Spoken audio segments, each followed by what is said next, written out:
Advocate Anil Mishra न केवल संविधान विरोधी है, डॉक्टर अंबेडकर के भी घोर विरोधी है। मान्यता तो सर्वथा गलत है। ना तो मैं संविधान का विरोधी हूँ, मैं विरोधी हूँ सिर्फ और सिर्फ अंबेडकर की जो एक गलत विचारधारा। दोस्तों नमस्कार, मैं आपका मित्र, आपका दोस्त, आपकी आवाज का सारथी टीएन मनीष। आज हमारे साथ एक ऐसी शख्सियत आचरण पॉडकास्ट में मौजूद है जो वकालत के पेशे से न केवल जुड़ी है, बल्कि अगर मैं यूं कहूं कि वकालत विरासत में मिली है, ऐसे एडवोकेट अनिल मिश्रा का आचरण पॉडकास्ट में हम बहुत स्वागत करते हैं। स्वागत है साहब। धन्यवाद। तो दरअसल कानून, वकालत और कानून की सीढ़ियां चढ़ना उतरना एक एडवोकेट के लिए, एक अधिवक्ता के लिए, एक वकील के लिए कितनी बड़ी चुनौती है। कानून की पढ़ाई करना और कानून और प्रैक्टिस करना न्यायालय के समक्ष, दोनों में जमीन आसमान का अंतर है। बिल्कुल। पढ़ाई करके और आपने LLB, LLM, PhD कोर्स कर लिया, उसका वकालत से कोई वास्ता नहीं होता। वो केवल एक हमें कानूनी ज्ञान दे देता है कि इस तरह से इस धारा में ये कार्य हो सकता है, इस सेक्शन में ये कार्य हो सकता है। लेकिन प्रैक्टिकल अप्रोच जो होती है वो एक डिफरेंट थिंग है। प्रैक्टिकल अप्रोच में एक अच्छा सफल अभिभाषक बनने के लिए सबसे पहले प्लीडिंग्स आनी चाहिए कि आपको क्या प्लीड करना है जी। नंबर 2 आना चाहिए आपको आर्गुमेंट। बिल्कुल। और नंबर 3 ये होना चाहिए कि आपको एग्जॉस्टिव रूप से आपके नेगेटिव में क्या लॉ है और पॉजिटिव क्या लॉ है, ये दोनों की नॉलेज होना चाहिए। तब एक अच्छा आर्गुमेंट आप पुटअप कर सकते हैं। दूसरा, एक पक्षकार के लिए, एक पीड़ित के लिए ऐसा बोला जाता है कि भगवान ना करे कि हमको कभी अदालत की सीढ़ी भी देखना पड़े। क्या वजह है इसके पीछे की इस तरह के परसेप्शन है? कुछ व्यवस्थाएं अव्यवस्थाओं में बदली हुई हैं जी। कुछ कमियां हैं अभी हमारे जो न्यायपालिका में, उनके कारण इस तरह का वक्तव्य दिए जाते हैं कि अदालत की सीढ़ी चढ़ना ही अपने आप में एक बहुत जुर्म के काबिल हो जाता है, क्योंकि उसे सालों साल लग जाते हैं फेस करते हुए। क्योंकि अधीनस्थ न्यायालय, विचारण न्यायालय से लेके हाई कोर्ट से सुप्रीम कोर्ट, सीढ़ियां बहुत है। तो उन सीढ़ियों में चढ़ना उतरना चलता रहता है, इसलिए न्याय थोड़ा देर से मिल पाता है। और इसके पीछे वजह भी बहुत है कि जिस स्ट्रेंथ में जजेज की आवश्यकता है, जैसे जैसे पॉपुलेशन बढ़ती गई उस हिसाब से लिटिगेशन भी बढ़ा है जी। तो हमें हमेशा उस स्ट्रेंथ के हिसाब से ही जजेज की संख्या भी बढ़ानी चाहिए। तब जाके एक त्वरित न्याय, स्पीडी जो न्याय है वो हमें प्राप्त हो सकता है। तभी लिटिगेंट जो है वो खुश हो सकता है कि हम गए और हमें तुरंत न्याय मिल गया। वो सुविधा आवश्यक रूप से जो संवैधानिक व्यवस्था की गई है कि स्पीडी ट्रायल, स्पीडी न्याय मिलना चाहिए, वो स्थापित होगी। दूसरा, ये देखने में आ रहा है कि जैसे आपने कहा कि एक जटिलता भी तो है ना कारण, क्योंकि बहुत लेंदी प्रोसेस है। इसमें सिंप्लीफिकेशन का, सरलीकरण का कई प्रयास हुआ है। किस तरह आप देख रहे हैं? आपको इतने बरस हो गए इस पेशे में, कितना बदलाव देखते हैं आप? एक्चुअल में जो कानून बने हुए हैं जी, वो तो उस समय के बने हैं ज़्यादातर, जो जब भारत हमारा स्वतंत्र नहीं हुआ था, वो इंग्लिश समय के बने हुए हैं। उन पे इंग्लिश समय की छाप लगी हुई है। हमारी जो यूनिफॉर्म है अभिभाषकों की, उस पे भी एक छाप ब्रिटिश वाली है। हमने कोई चेंज नहीं करने की कोशिश की उसको कभी। अभी रिसेंटली एक बदलाव करने की कोशिश की गई 3 चीज़ों में, IPC, CRPC, एविडेंस एक्ट में। उनको एक डिफरेंट नाम दिए गए, BNS रख दिया गया, भारत न्याय संहिता। हाँ। लेकिन स्तरीय रूप में मेरे हिसाब से उनमें कोई ज्यादा परिवर्तन नहीं किया गया है। ये नई बोतल पुरानी शराब जैसा है क्या? बस यही है कि नई बोतल में एक पुरानी शराब डाल दी गई और लेवल बदल दिया गया और कुछ नहीं किया गया। अब इससे एक कठिनाई और उत्पन्न हो गई है, वो ये है कि धाराएं जुर्म एविडेंस एक्ट में भी मैक्सिमम 99% तक जो है सारा सेम एडॉप्ट किया गया है। बस उनके सेक्शंस को चेंज कर दिया कि जो धारा 2 हुआ करती थी उसे 5 कर दिया, 5 की जगह 2 कर दिया। इसके करने से जो पहले से हमारे न्यायविद लोग हैं, अभिभाषक लोग हैं, जजेज हैं, उनको जो चीज़ें एक याद रूप से थी उनमें ये एक माइनर चेंज आया है, तो एक नए तरह से हमें याद करना पड़ रही हैं चीज़ें, और कुछ अंतर नहीं है ज़्यादा। पुलिस को कितनी ज़्यादा इसमें दिक्कत आ रही है? ऐसा तो पुलिस को ऐसा कोई वो नहीं है, अभी नई चीज़ें आई हैं सबके पास पुलिस थानों में, और इनको ट्रेनिंग भी दी गई है कि उस हिसाब से धाराएं बदल के लगाएं। ऐसा कोई दिक्कत। आम आदमी को कितनी दिक्कत है?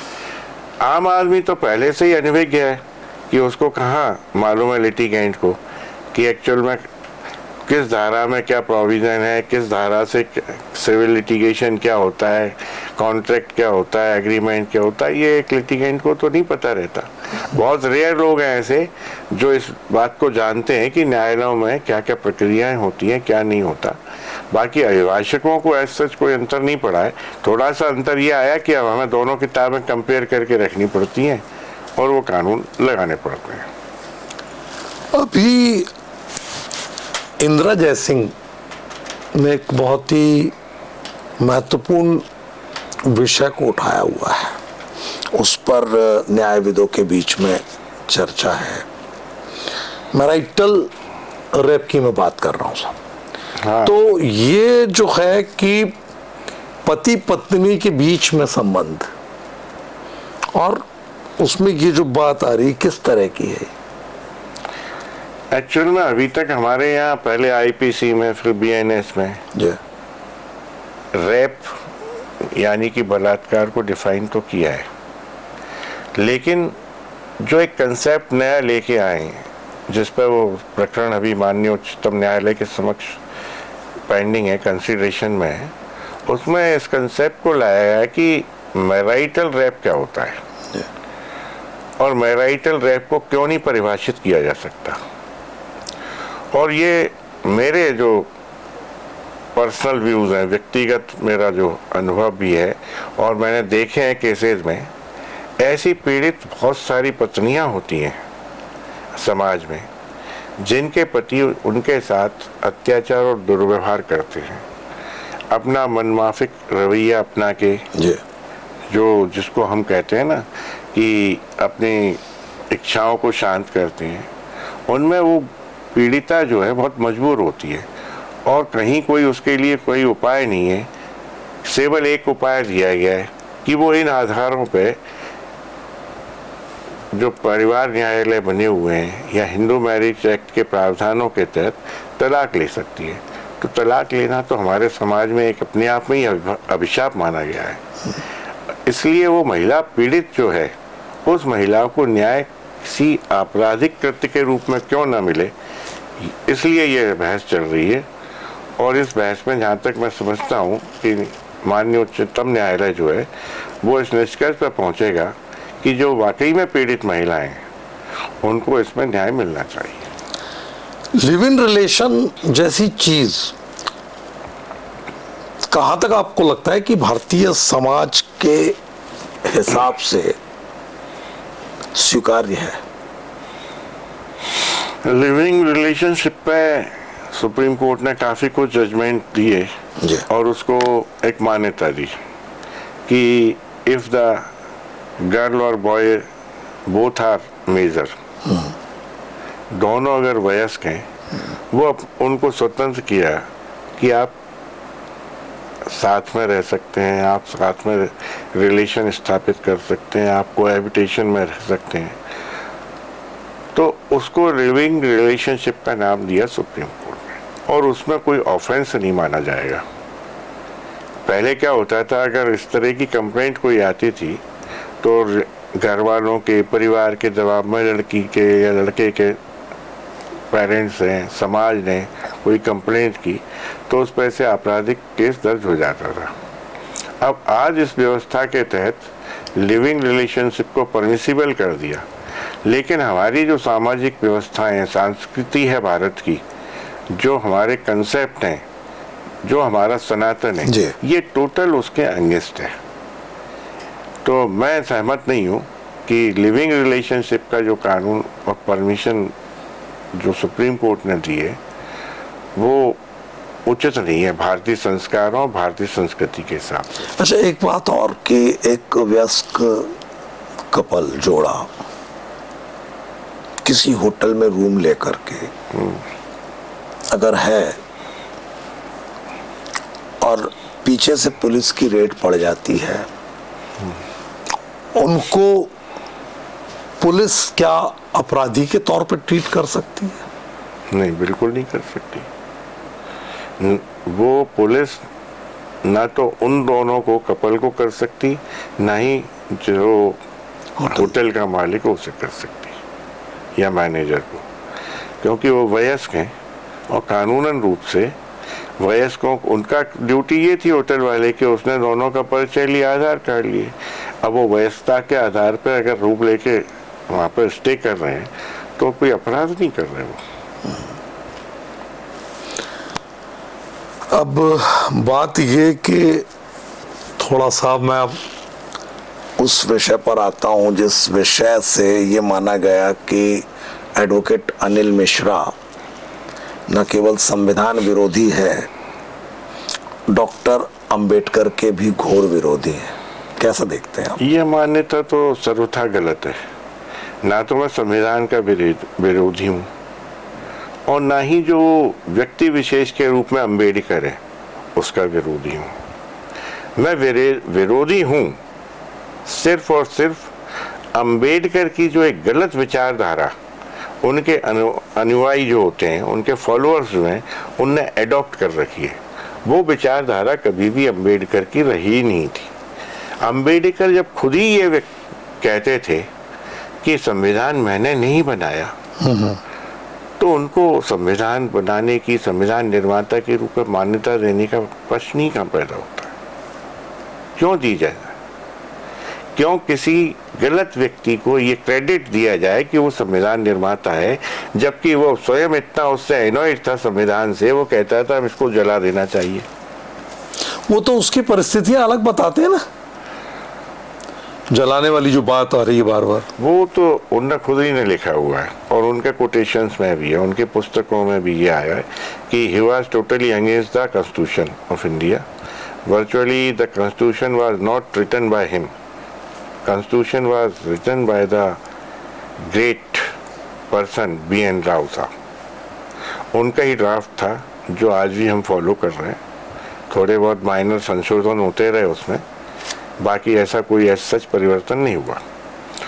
और राजनीतिक परिस्थितियां के कारण उस व्यक्ति विशेष के नाम को जानबूझ के दबा दिया गया और अंबेडकर को एक संविधान निर्माता के रूप में प्रस्तुत किया गया।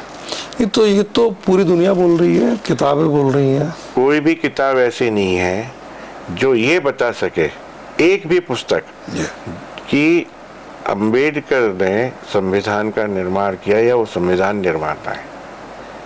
हमने तो आपसे कहा है, पहले भी कहा है और सभी से कहा है कि हम इस बात को बिल्कुल चैलेंज करते हैं कि कोई भी विद्वान, वैचारिक जिस हमारे और उनके मतभेद हैं, तो हमसे आके डिबेट करें। वो हम उनको डॉक्यूमेंट, पुस्तकों से ये साबित करते हैं कि संविधान के निर्माता असल में स्वर्गीय श्री B.N. राव साहब हैं। वो एक महान व्यक्तित्व थे जिन्होंने इंडिया के लिए संविधान का निर्माण किया, वर्मा के संविधान का निर्माण किया। तो उस विद्वान को ये क्रेडिट जाना चाहिए और उसी विद्वान के नाम से संविधान की जो पुस्तकें हैं उस पर चित्र सहित उनका नाम प्रिंट होना चाहिए। तो ये कैसे होगा? जिस तरह से अभी ये प्रारंभ हुआ है पहले तो लोग इस बात से वाकिफ ही नहीं थे, लेकिन एक लोगों को जो भारतीय सिटीजन्स हैं उनको एक अवसर दिया और उन लोगों ने कहा कि ये भी सही बात है कि सत्य कभी छुपाया नहीं जा सकता, कभी ना कभी तो सामने आता है। तो वो सत्य आज भारत के जो बाशिंदे हैं, भारत की जो सिटीजन्स हैं, भारत की जनता है, उनके सामने स्थापित हो चुका है और आ चुका है कि अंबेडकर कुछ नहीं थे। उनने संविधान के नाम पर कुछ भी नहीं किया, एक सिंगल आर्टिकल या सिंगल अनुच्छेद का निर्माण नहीं किया या लिखा, तो उनको क्यों क्रेडिट देंगे? मैं तो नहीं दे सकता। और मेरे इस भारतवर्ष के जितने पढ़े लिखे और लोग हैं, वो भी आज वर्तमान समय में जो मेरा मत है उसमें उनको फॉलो नहीं करते और ना ही उनको इस क्रेडिट को देना चाहते। बहुजनवादी वकील अक्सर साहब ये बात करते हैं कि संविधान की जो मूल प्रति है वही गलत है। अगर वो संविधान की मूल प्रति को गलत मानते हैं तो संविधान की मूल प्रति तो आज भी एप्लीकेबल है, और अगर मूल प्रति गलत मानते हैं तो फिर संविधान निर्माता क्यों कहते हैं अम्बेडकर को? अगर संविधान ये सही है, अगर वो इस राय पर चले कि संविधान भारत का गलत है, तो अम्बेडकर की विचारधारा पर चलेंगे। लेकिन वो लोग एक तरफ कहते हैं कि संविधान का निर्माता अम्बेडकर, लेकिन संविधान गलत है, उसकी मूल प्रति गलत है। तो सवाल यह है कि दो डिफरेंट कॉन्ट्राडिक्टरी स्टेटमेंट कैसे पॉसिबल हो सकते हैं? भीम आर्मी, आजाद समाज पार्टी जैसी जो संस्थाएं हैं, राजनीतिक तौर पे संचालित पार्टियां हैं, उनको इस पूरे मामले में ग्वालियर से जो बात उठी, उससे आपने जिस तरह के बयान दिए, उसके बाद हम ये कह सकते हैं कि एक आपने नया मुद्दा या नया सिरे से उनको एक आंदोलन का रूप दे दिया है। नहीं, ये आंदोलन का रूप होना तो था ही निश्चित। अब वो एक इन्हीं लोगों ने हमें ऐसी टास्क दी, ऐसा कार्य दिया कि जिससे वो एक भारतवर्ष में अब आंदोलन का रूप ले चुके। इन लोगों ने किस तरह से दिया? इन लोगों ने एक जबरन, जबरदस्ती, बलपूर्वक, एक उनके महामहिम जो थे उनके, मतलब मैं समझता नहीं हूँ कि एक मुख्य न्यायाधीश मध्य प्रदेश को पद की गरिमा का पालन करना चाहिए, पद की गरिमा को गिराते हुए उनने किस तरह से जबरन मूर्ति लगाने का प्रयास किया। वहीं से ये मुद्दा आगे आंदोलन के रूप में परिवर्तित हुआ है। और ये आंदोलन जो है ये कभी थमेगा नहीं जब तक कि स्वर्गीय श्री BN राव साहब को संविधान निर्माता के रूप में स्थापित नहीं कर देगा और उन्हीं के चित्र और उन्हीं की मूर्तियां इस भारतवर्ष में लगाई जाएंगी। अभी स्टेटस किस तरह का मानते हैं आप इस मामले में, मूर्ति प्रकरण में? अभी जो है आज के मूर्ति का प्रकरण तो खत्म ही हो गया, न्यायालय में मूर्ति नहीं लगेगी। अब अगर मूर्ति लगेगी तो मेरे मत में और मेरे जो साथी लोग हैं उनके मत में हम स्वर्गीय श्री BN राव साहब की मूर्ति लगाएंगे संविधान निर्माता के रूप में। उनका पक्ष भी तो है, उनके पास भी सुप्रीम कोर्ट की अपनी काउंसिल्स हैं, उनके पास भी अपने तर्क हैं और वो भी अपने स्तर पर ये दावा कर रहे हैं कि उनने पूरी तैयारी कर रखी है, उनके पास भी है। हम तो कह रहे हैं ना, उनकी तैयारी बिल्कुल बहुत तैयारी करें वो लोग, पहले सामने एक डिबेट कर लें, बेचा जो विद्वान है उनके वो हम लोगों के साथ बैठे। अब ये तो बौद्धिक क्षमता है अपनी अपनी, क्योंकि जो किताबें, डॉक्यूमेंट्स, जो इतिहास कहता है वो सत्य है। आपके केवल वक्तव्यों से कोई सत्य को थोड़ी दबाया जा सकता है। अच्छा, वकालत का पेशा आदरणीय जाति, धर्म, लिंग, भेद, कास्ट, क्रीस्ट, इससे ऊपर उठ करके बात करने की बहुत ऊपर है इससे। तो फिर आप किसी एक पक्ष पर पूरी तरह से कैसे, तो उस समय क्या अनिल मिश्रा एडवोकेट नहीं रहते, एक समाज का हिस्सा रहते हैं, या एज एडवोकेट आप इसको चला रहे हैं? मैं पहले समाज का हिस्सा हूँ, उसके बाद एक अभिभाषक हूँ, लेकिन मैं दोनों ही रूप में कहीं भी कोई वर्ण व्यवस्था में भेद नहीं करता। मैं सब तरह के लोगों से बैठता उठता हूँ, मेरे पारिवारिक संबंध है, सभी बिरादरियों के केस लड़ता हूँ, बल्कि जो गरीब आप लोग पर तो दलित विरोधी का ठप्पा भी है कि आप दलित विरोधी व्यक्ति हैं। अरे मैं खुद दलित हूँ, तो ये लोग दलित विरोधी का ठप्पा क्या लगाएंगे? बल्कि इन्हें तो खुशी आप खुशी कैसे मेरे को दलित हैं? शामिल। दलित वही है। भारतवर्ष में यही तो एक विडंबना है कि दलित को स्वीकार ही नहीं कर रहे। ये तो कास्ट के रूप में स्वीकार कर रहे हैं दलित को। क्या ब्राह्मण दलित नहीं हो सकता? वैश्य दलित नहीं हो सकता? क्षत्रिय दलित नहीं हो सकता? आप देख लीजिए, ठोकरें खा रहे हैं, कोई टिकिया बेच रहा है बेचारा, कोई कुछ कर रहा है, तो वो दलित नहीं है। 2 ठेले टिकिया के लगे हो, 2 कर्मचारी पेंटिंग का काम कर रहे हैं, एक शूद्र है और एक ब्राह्मण है, क्षत्रिय है, हाँ, सवर्ण में तो दोनों को दलित की श्रेणी में क्यों नहीं डालते आप? सवाल ये है। इस संविधान की संवैधानिक व्यवस्था जो सबसे खराब है वो यही है, और वहीं से हमारा जातिगत विभाजन प्रारंभ हुआ, और होते होते कुछ बीपी सिंह साहब ने कर दिया, और आज जो वर्तमान सरकार है वो कर रही है।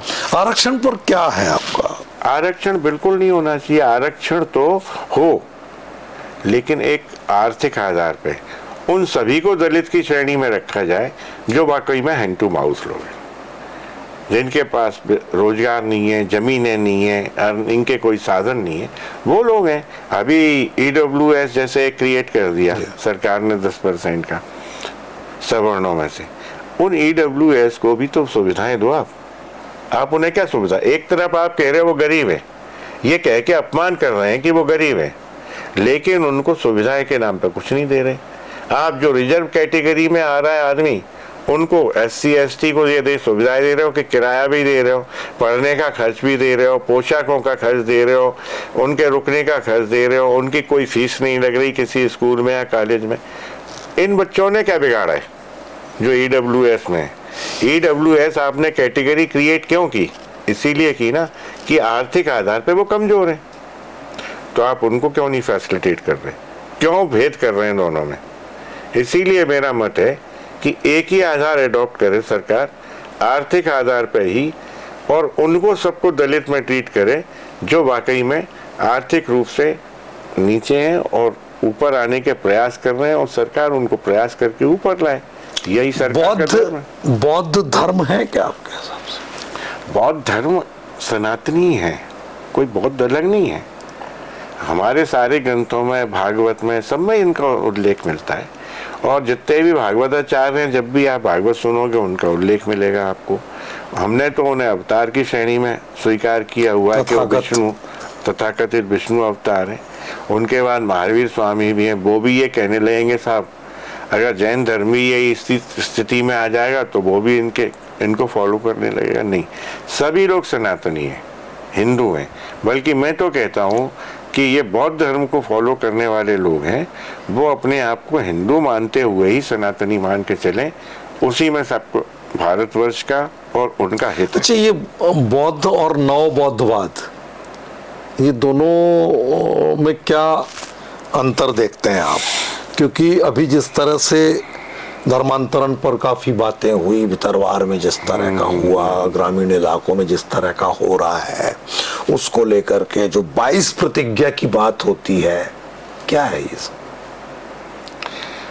महात्मा बुद्ध जो थे, उनकी कोई भी शिक्षाएं इस तरह की नहीं है कदापि।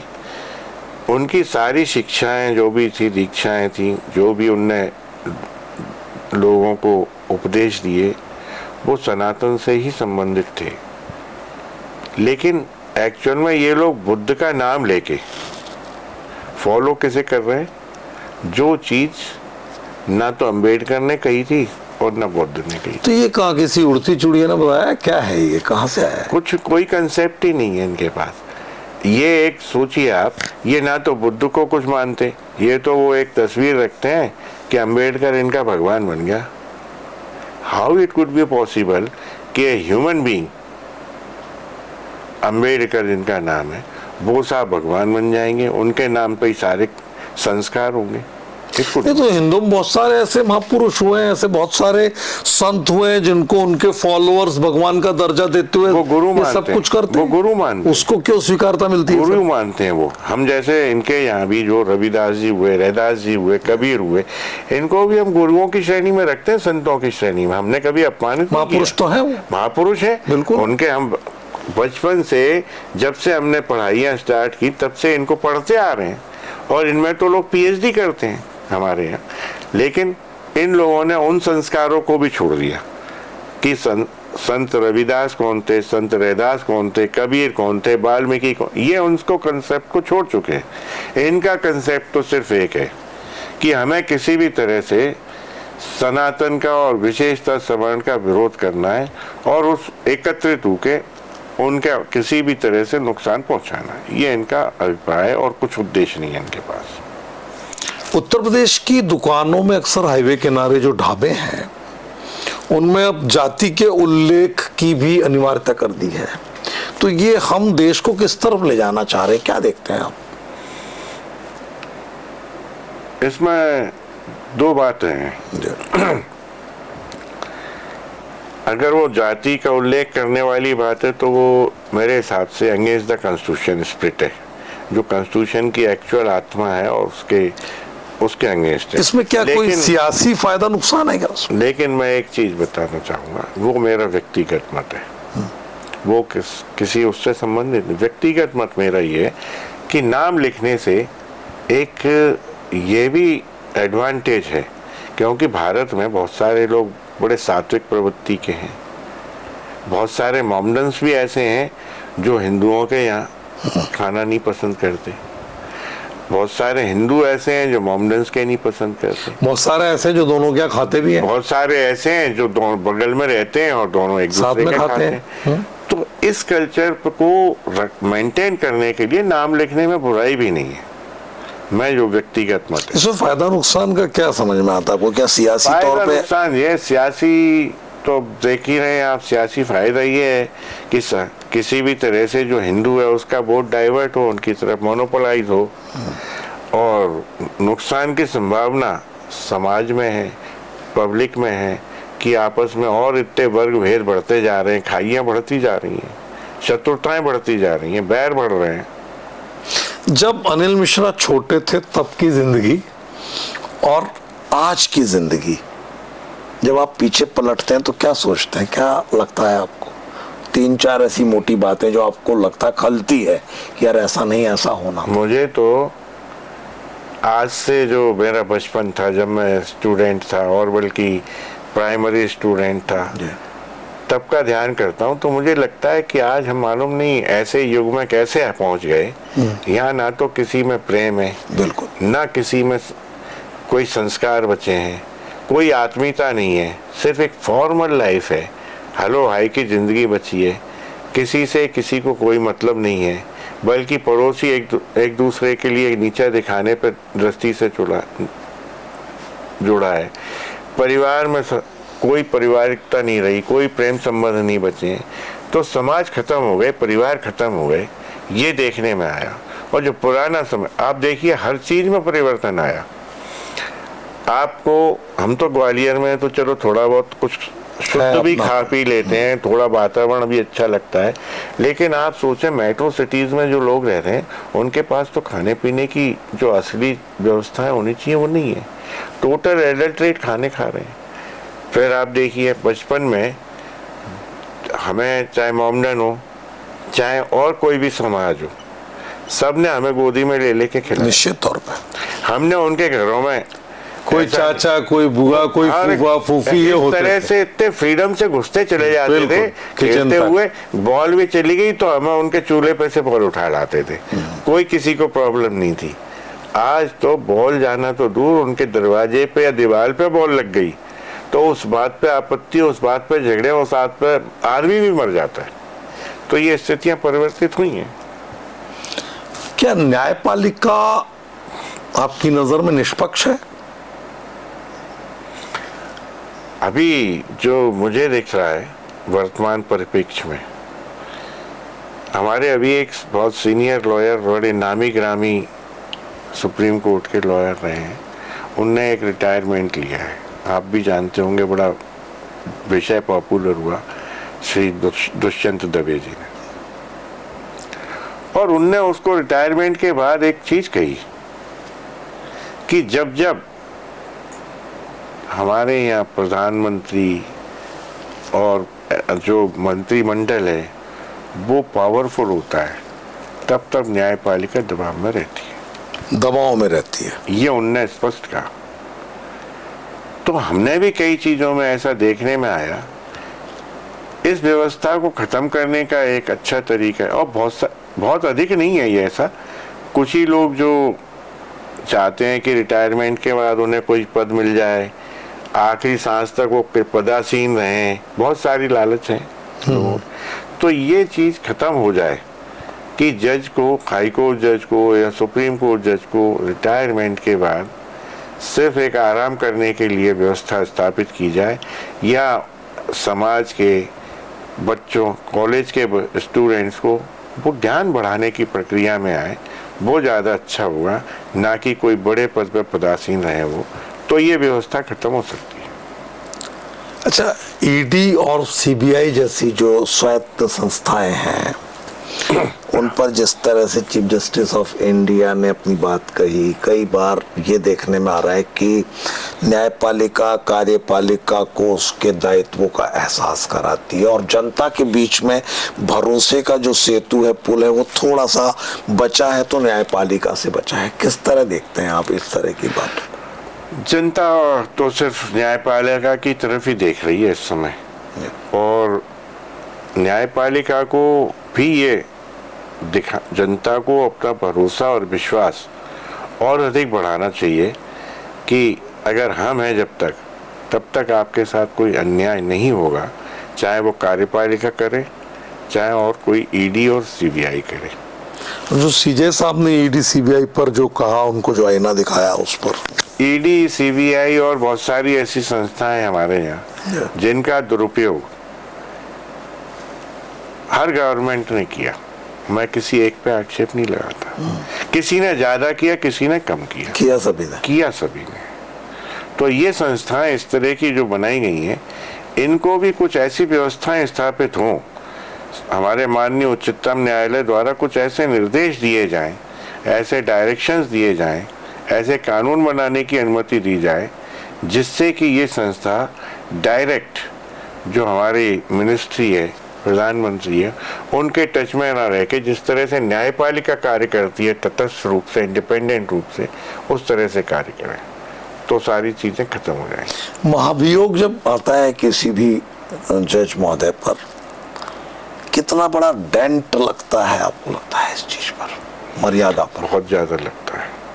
ऐसा लगता है कि हमें क्या कुछ दिन खुद हमें शर्मसार होना पड़ता है पब्लिक के बीच, कि हमारे बीच से एक आदमी, चाहे वो अभिभाषक हो चाहे जज हो, उसके ऊपर अगर कोई एलिगेशन लगता है, आक्षेप लगता है, क्योंकि हम जनता के एक विश्वास की कड़ी हैं, हम विश्वास का पुल हैं, बिल्कुल, तो हमें उसके विश्वास को नहीं तोड़ना चाहिए।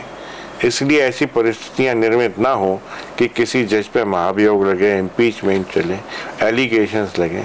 मैं इनसे मेरा यही कहना चाहूँगा कि इन परिस्थितियों का निर्माण ना करें न्यायपालिका, तो ज़्यादा बेहतर। संविधान संशोधन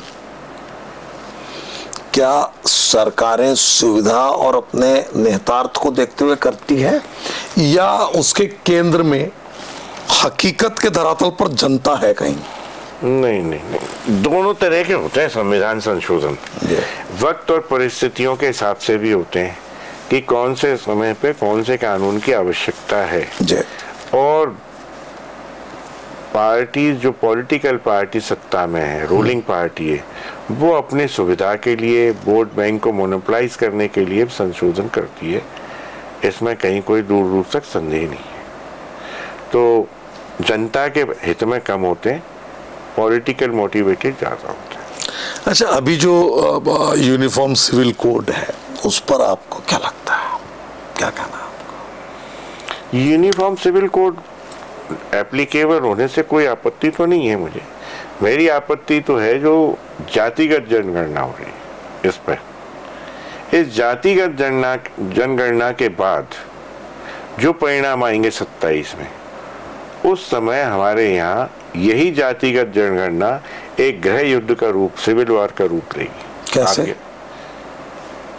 इससे ये तक ज्ञान हो जाएगा हमारे यहाँ लोगों को, मैं पर्टिकुलर फलानी कॉलोनी में रहता हूँ, मेरा वार्ड ये है, मेरी विधानसभा की कंस्टिट्यूंसी ये है, वहाँ ये ज्ञान हमें आ जाएगा पब्लिक के, बिरादरियों के, कि हमारी जनसंख्या इतनी है और हम इस सीट के हकदार हैं, हमारा आदमी चुनाव लड़ेगा, हमारा ही जीते।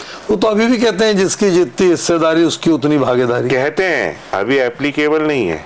उस समय परिस्थितियां यही होंगी कि आपस में बहुत ज्यादा जाति विभेद बढ़ेगा और गृह युद्ध की संभावनाएं बढ़ जाएंगी। तो होना क्या चाहिए आपके साथ? नहीं, जनगणना करो आप, सिर्फ जो आपको करनी चाहिए थी 21 में नहीं की गई, अब उसको जातिगत जनगणना का रूप दे दिया गया। ये तो वर्ग भेद और जाति भेद ज्यादा फैलाएंगे, इनसे गृह युद्ध की संभावना 100% बनेगी। एट्रोसिटी एक्ट पर क्या? एज सच एट्रोसिटीज एक्ट का तो कोई मतलब ही नहीं है। ये तो सरकारों ने दबाव में आके जबरदस्ती लागू कर रखा है। इसका क्या अभिप्राय, मैं तो ये समझना चाहता हूँ।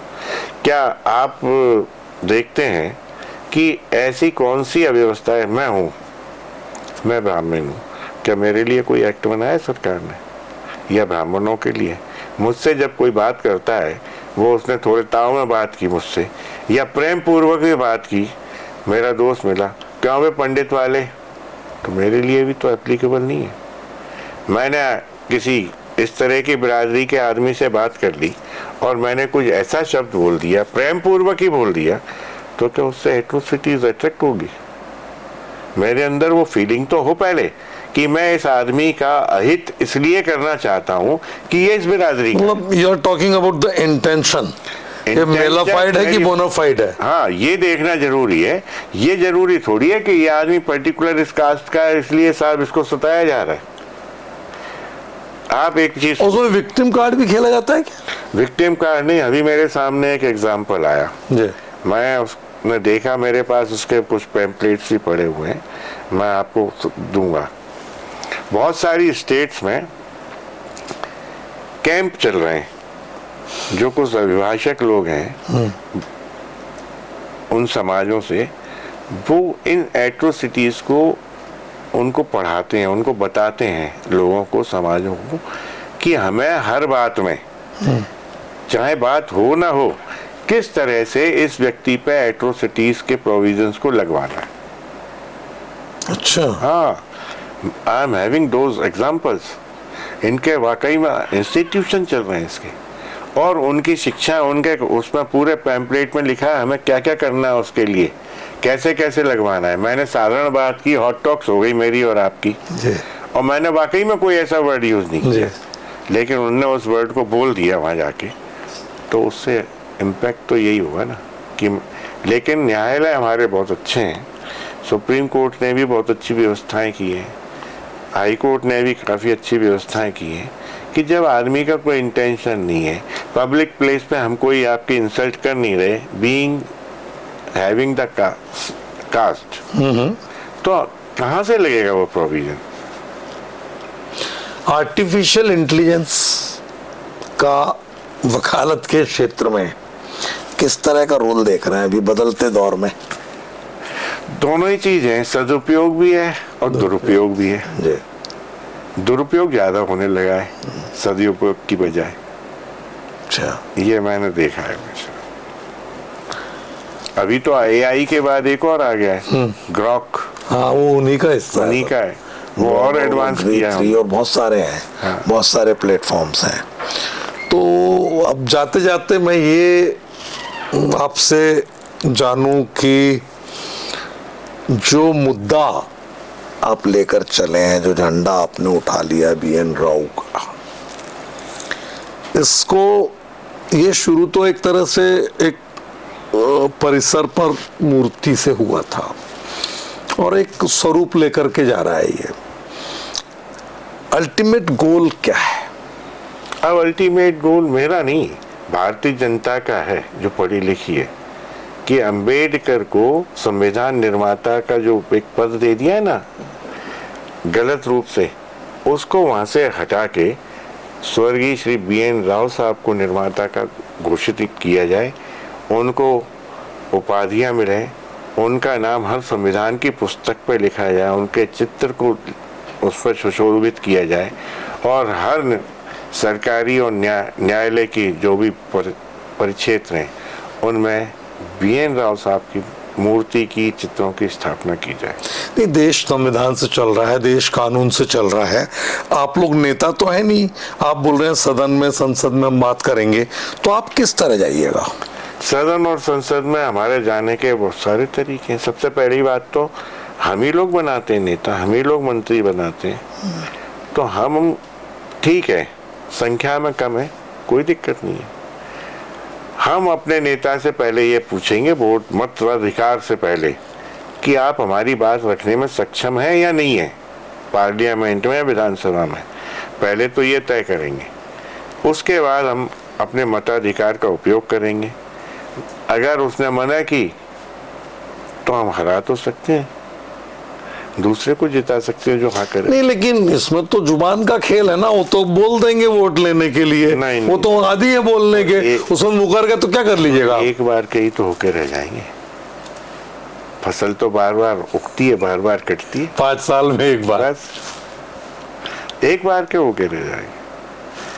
अच्छा, भीम आर्मी और आजाद समाज पार्टी जैसी जितने भी संगठन हैं जो घोर अम्बेडकरवादी हैं, जो अम्बेडकर को भगवान मानते हैं और 24 घंटे उनकी बात जो है वहां से शुरू होकर वहीं खत्म होती है, उनको लेकर के आप क्या कहना चाहेंगे? एक बात, और दूसरी बात, उनकी इन बातों में उनके दैनिक जीवन से कितना सरोकार है? मतलब ये अफसाना और हकीकत दोनों एक साथ चलते हैं क्या? क्या मानते हैं?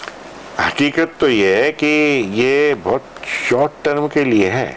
अभी तो आए ये भीम सेना और क्या भीम आर्मी, ये इन लोगों ने अभी संगठन बनाए, कोई बहुत पुराने नहीं है। पहले BSP हुआ करती थी, बहुजन समाज पार्टी। एक सांसद तो पहुंचा दिया उन्होंने, एक सांसद पहुंचा दिया तो 5 साल, मैंने कहा ना, फसल कट जाती है, उसके बाद दोबारा बीजारोपण नहीं होता। फिर अगर जनता से उतर जाता है आदमी, केवल वही नहीं है जिताने वाले हम लोग भी हैं। हमारे साथ ऐसे बहुत से जुड़े हैं। आप ये मान लीजिए कि इन लोगों में जो हमारे साथ हैं वो मेरे ही भाई है, कोई पिता तुल्य है, कोई छोटा भाई है, कोई माँ है, कोई बहन है। मैं बिरादरियों पर विश्वास नहीं करता, वर्ण व्यवस्था पर कोई विश्वास नहीं करता। मैं उनके साथ भाईचारे से ही रहता हूँ, उठता बैठता हूँ। लेकिन उनमें भी कितने, मुश्किल से 5% ऐसे लोग हैं जो सनातन का विरोध करते हैं, बाकी नहीं है। रोहिणी घावरी को लेकर के क्या कहेंगे आप? रोहिणी घावरी को बिल्कुल न्याय मिलना चाहिए। इतना ज्यादा हुआ है उसके साथ, 100% हुआ है। वो एविडेंस दे रही है, डॉक्यूमेंट्री एविडेंस दे रही है। वो होटल बता रही है कि इस होटल के कमरे में मैं इस होटल में रुकी हूँ, मैं इस चंद्रशेखर के साथ। हाँ, वो सब चीज तो बता रही है। इससे ज्यादा एनफ एविडेंस की क्या जरूरत है? अगर एक बड़ा आदमी सांसद नहीं होता। एज ए एडवोकेट आपसे संपर्क किया रोहिणी ने या आपने किया हो? मेरे पास कुछ उसके सूचना और इंफॉर्मेशन आई थी। उसका पूरा जो था, जब से वो चंद्रशेखर रावण से जुड़ी तब से लेके अभी तक का इतिहास मेरे पास आया है उसका। मैं उससे प्रयास कर रहा हूँ कि उसको किसी तरह से इसमें विजय दिलाऊं और उसके साथ जो अत्याचार हुआ है वो उसको सजा दिलाऊं। मैं भी प्रयास करता हूँ। ये अनिल मिश्रा एज एडवोकेट कर रहे हैं या Anil Mishra as follower of BN Rao करेंगे? नहीं, इसमें BN राव के फॉलो की बात ही नहीं है। ओके। ना अम्बेडकर के फॉलो की बात है। मैं इसलिए भी नहीं कर रहा कि चंद्रशेखर रावण भीम आर्मी का या अम्बेडकर का फॉलोअर है। मैं एक ह्यूमन बीइंग होने के नाते, वो मेरी बहन है, मैं वर्ण भेद जात भेद नहीं मानता, इसलिए ना अभिभाषक का नाता जोड़ा है इसमें। अभिभाषक का ज्ञान जरूर एप्लीकेबल करूंगा, लेकिन उसको न्याय दिलाना मेरी एक ड्यूटी है। वो हर भारतीय की ड्यूटी है, हर भारतीय की ड्यूटी है। हर भारतीय का कर्तव्य है कि ऐसे लोगों को सजा मिले, जिससे भविष्य में जो लोग आए आगे उन प्रयास का कोशिश करें इस तरह के कृत्य करने की, तो वो अपने आप को सहम जाएं, डर जाएं। लेकिन वो तो ये कह रहे हैं टाइमिंग पर खेल रही है, इतने सालों में, इतने दिनों में, अब अचानक से सब चीजें क्यों उखड़ के आ रही हैं? अकड़ के इसलिए आ रही हैं, उसने जो मैंने जानकारी ली, जो मेरे पास उसका आया डाटा, वो कहती है कि इसने शादी भी की चुपचाप से अपनी, और मुझे भरोसे में रखा कि नहीं, कि मैं तुझसे मैरिज भी करूंगा, मैं तेरे को अपनी पत्नी बना के रखूंगा। वो तो अनपढ़ आ गई है मेरे साथ, बहुत सारी चीज़ें हैं उसमें। मैं आपको कभी कहेंगे तो वो डाटा दे सकता हूँ पूरा। तो इस पे आप लड़ेंगे उनके लिए कैसे? बिल्कुल लड़ूंगा। मैंने कहा भी है कि अगर वो इंडिया आने तैयार है तो अपन नहीं, सरकार ध्यान नहीं दे रही है इसमें, क्योंकि उनका तो पॉलिटिकल मोटिवेटेड टारगेट है, वोट बैंक है। लेकिन हम लोग इस पर करने तैयार हैं। वो आती है तो हम निश्चित है न्यायालय के माध्यम से FIR करवाएंगे। अंबेडकर धाम पर आपका क्या कहना? आखिरी प्रश्न। ये सरकार की सबसे बड़ी गलती और फेल्यूर है जो यहाँ बन रहा है 84 के पास, कहीं भी बन रहा है। मैं कहता हूँ सबसे बड़ी बात यह है कि यह सरकार को वही स्थान मिला था जो हमारा एक तीर्थ के रूप में मानते हैं हम, जिसे 84 के हनुमान जी और महालक्ष्मी मंदिर पे रोज लाइनें लगती हैं, इतनी भीड़ होती है, और एक सनातन धर्म का विरोध करने वालों के लिए आपने उसके पड़ोस में बना दिया। ये हमेशा एक युद्ध का कारण बनेगा, आपस में वर्गभेद बढ़ेंगे, लड़ाई झगड़े होंगे। तो सरकार का क्या मतलब पॉलिटिकल फंडा है। जैसे ही विरोध चालू हुआ, उनने तो CM साहब ने आके उसका वो ओपनिंग कर दिया, फंड रिलीज कर दिया, क्योंकि वोट चाहिए, जबकि वोट BJP को कभी नहीं मिलेगा। ये हम आज फिर कह रहे हैं। किनका? इन लोगों का कैसे भी नहीं मिलेगा। इनके तो एक ही टारगेट है, कुछ नहीं है। वो तो थोड़े दिन की बातें हैं, इनके भी सब भूत उतर जाएंगे। अंबेडकर अपने आप ही खत्म हो जाएंगे। BN राव स्थापित हो चुके हैं वर्चुअली, और भविष्य में संसद में भी स्थापित होंगे, और सारी चीजों में परिवर्तन होगा। ये मेरी मान्यता है। चलिए, तो एडवोकेट अनिल मिश्रा जी ने काफ़ी बेबाकी के साथ और बहुत ही सहजता से सारी बातें रखी अपनी, और व्यक्तिगत तौर पर आप स्पष्टवादिता के लिए भी जाने जाते हैं, तो आपकी साफगोई जो है उसमें मुझे उम्मीद है कि इस पूरी बातचीत में हमारे दर्शकों के लिए भी बहुत कुछ ऐसा दिया होगा जो उनके लिए हो सकता है कि पहली बार सामने आए। तो आप आए, आपने आचरण पॉडकास्ट में मुझे समय दिया, पूरी बात की। आपका बहुत बहुत शुक्रिया आचरण से जुड़ने और तमाम तरह की बात हमारे दर्शकों के सामने रखने के लिए। बहुत शुक्रिया। आपका भी धन्यवाद। बहुत शुक्रिया। देश दुनिया की सभी खबरें देखने के लिए जुड़े रहिए आचरण न्यूज से। आचरण न्यूज, हर कदम आपके साथ।